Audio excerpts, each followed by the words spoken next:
Aloha besties! Basta girl again. At ngayon, I finally got one of my parcel from Shein. Yes, I shop in Shein and that's like one of my favorite shops. It's super cheap. The quality isn't that bad. Basta wag ka lang bibili ng mga super mura. You know, like you get what you pay for. Pero finally gonna be opening the parcel that I just got today.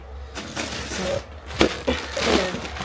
But before anything else, may question lang ako. So, I just want to ask you guys, like, ano ba yung gusto yung term of endearment for you, for my followers? So, yeah, I'm thinking if I could just get your input regarding it. Pero ngayon, I'm thinking of the term basties because my handle is Basta Girl, and then I call you besties naman. I'm thinking pag-combinin ko na lang yung dalawa, which is Basta and besties. So it's basties. What do you think about that? If you have any suggestion, please let me know down in the comment section. Salamat. So ito, into the main event, ang ating parcel na dumating na from Shein.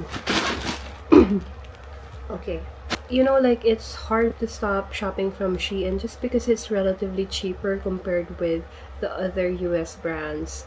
So, ito, I'm very excited kasi ang tagal kong hindi nag-shopping sa Shein. Half a year na siguro yung last purchase ko. So, ito na. Buksan natin. Ano nga ba ang laman ng delivery or ng parcel na ito?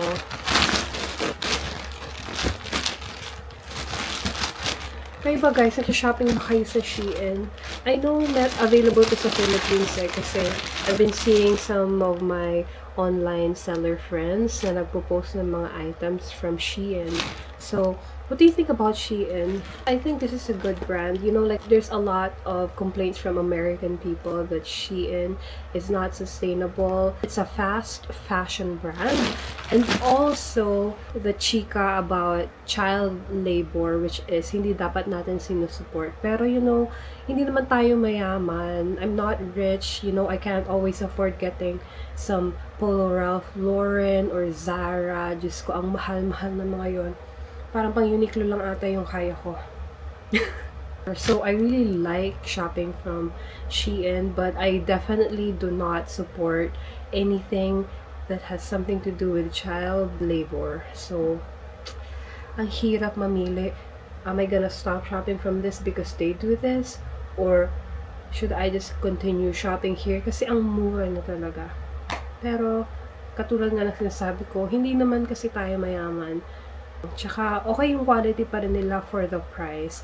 Sometimes, you get what you pay for, pero marami din naman silang items na okay ang quality.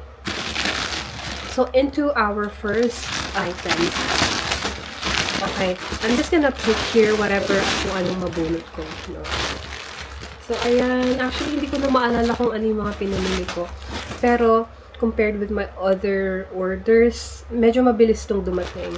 But you know, with tariffs implemented and everything, talagang nakita ko yung price difference. Nagmahal talaga siya. So, ayan. First item natin. This is, oh my gosh, what is this? Oh! Okay, naalala ko na. Okay, so meron tayong, parang siyang sweater, pero dito lang siya sa my arms. So, ayan, hindi talaga matatakpan yung likod mo. So, if you just want to be conservative, a little preppy, na okay pa din ng fashion, ito. If you want to sport what clothing you have, gusto mo medyo, you know, like, demure lang tayo, ito.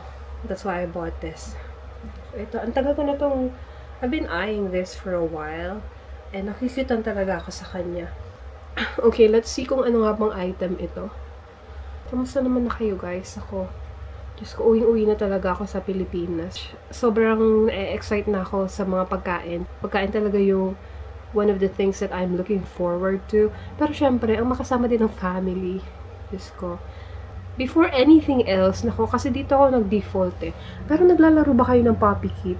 Naglalaro ako nito and I've already won like, Shein store credit. Siguro mga $120 na rin yung napanalunan ko. Which is malaki na.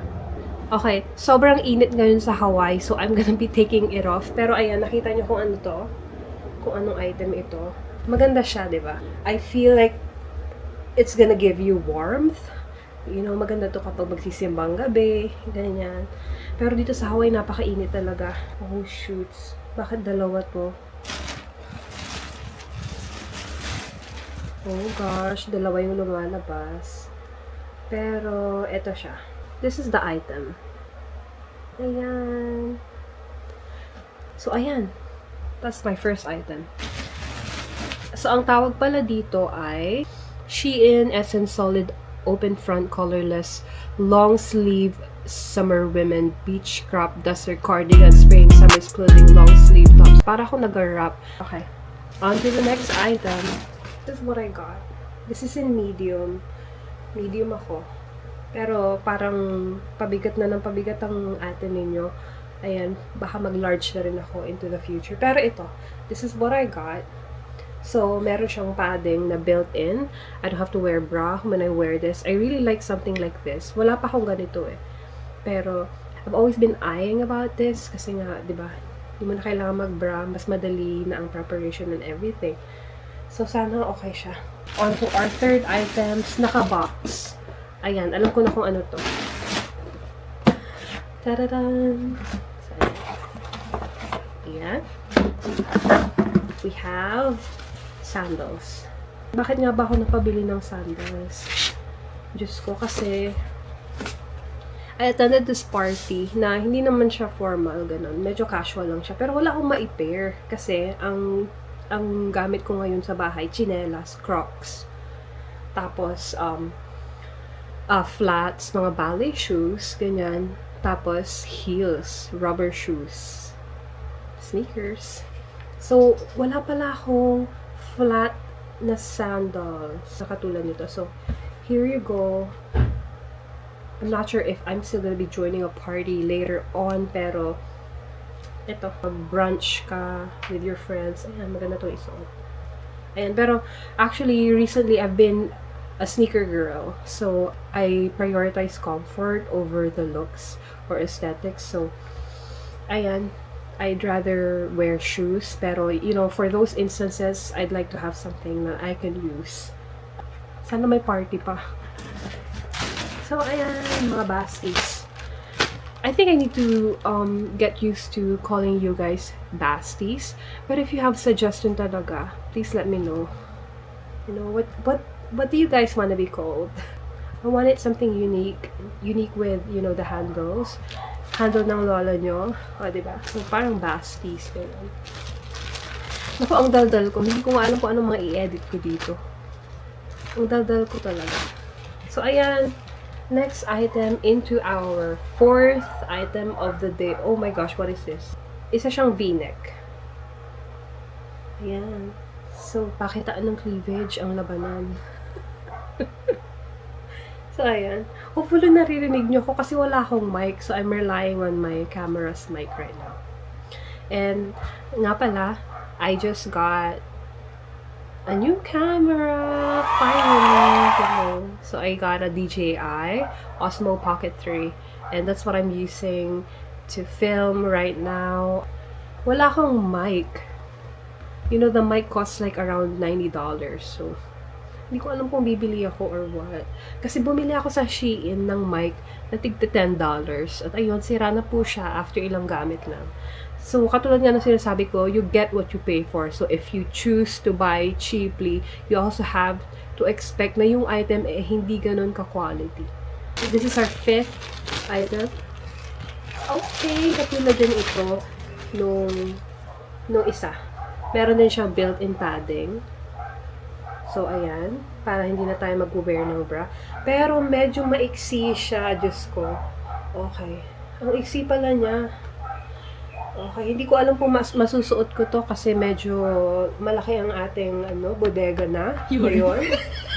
Tapos na, all those times na nakakapag-crop top tayo are over. Diyos ko, ang hirap magpapayat. Ako lang ba? Masusuot ko ba kaya to? Medyo warped yung padding. So, hopefully, hindi siya ganun. Hindi siya obvious kapag sinuot. Ay, nako, meron nga, may guhit siya, oh. I'm not sure kung nakikita niyo ba siya, pero wala, hindi siya smooth. Oh my gosh. Oh well, caramel. On to our 6 items. Ang dami kong binili. Diyos ko, nag-splurge ang lola niyo. Kasi meron akong $60 Shein store credit na napanalunan ko nga from the game na Poppy. So, ayan, yun ang ginastos ko. Plus, nagbayad pa ako ng another $60. So, $120. Mga around that. Ito lahat. Oh my gosh. Tama nga. Mukhang nadoble ko nga ito. Nadoble ko siya. Nako, ipapadala ko na lang ito sa kapatid ko. Sino sa kanilang dalawa? Sino sa mga sisters ko ang pagbibigyan ko niyan? Nako, abangan. Or mag-away na lang sila. Charing lang. Okay, next item. Bakit parang wala dito yung ine-expect ko? Wala nga dito. Meron pa akong hindi na-receive. Okay, next item. So, ayan. Large to. Nag-large na ang lola nyo. Pero, sana hindi naman siya ganun ka-ano. Oh my gosh. Kasya ba to? O parang ang laki. Parang maliit ba to o malaki? Parang so, ayan. This is a terno. Terno siya. Dapat ata nag-medium ako. Ayan siya. So, terno to. Next item. Hindi dumating. Sana na-delay lang. Coming pa din. Sana hindi siya nawawala. So, ito ang next item. Kaloka. Hindi ko nga alam kung Okay. Medyo daring ang labanan. Pero, hindi naman daring, pero ang dami nagsusot ng ganito dito. Oh my gosh. Oh my gosh, hindi siya ganun ka-ano. Ano bang size to? Kasi dapat ata nagla-large na ako eh. Pero this is medium. Medium pa din. Ayan. So, ito siya. Alam niyo yung mga sinusuot ng mga sinusuot ng volleyball players. Feeling ko parang ganito to. Parang ang sikip naman. Naku. Yan, medium siya. You know, I gotta confirm kung na-deliver ba yun. Kasi, I ordered a hair curler na nagro-rotate. Kasi I've been seeing all these ads from Beach Waver. Pero ang mahal kasi ng Beach Waver. Meron akong air curler. So, did you also know na kapag umorder ka sa Shein, and then, if you click received, makakakuha ka ng points nila. So, ayan. Try natin to. Yes, I received. Ayan. Nakakuha tayo ng 16 points. I think this is according to the price of what you ordered, pero I got 16 points and parang 16 cents din ating equivalent. I'm not sure kung available to sa Philippines. Oh, I see. Okay. May mga items pa ako na hindi na-receive. I'm so glad na hindi siya nawawala. So, alright. Ayun nga. So, ayun ang mga items na na-receive natin. Thank you for watching my unboxing. And please do like the video, subscribe, or follow. Maraming salamat sa pagsubaybay sa video na to. If you want more, comment. If you want me to feature a certain video, especially na mga bagay na nandito sa Hawaii, please let me know at gagawan natin ng video yan. If you have any questions, please give me a comment or i-message nyo ako. Thank you so much and have a good day. Bye, besties.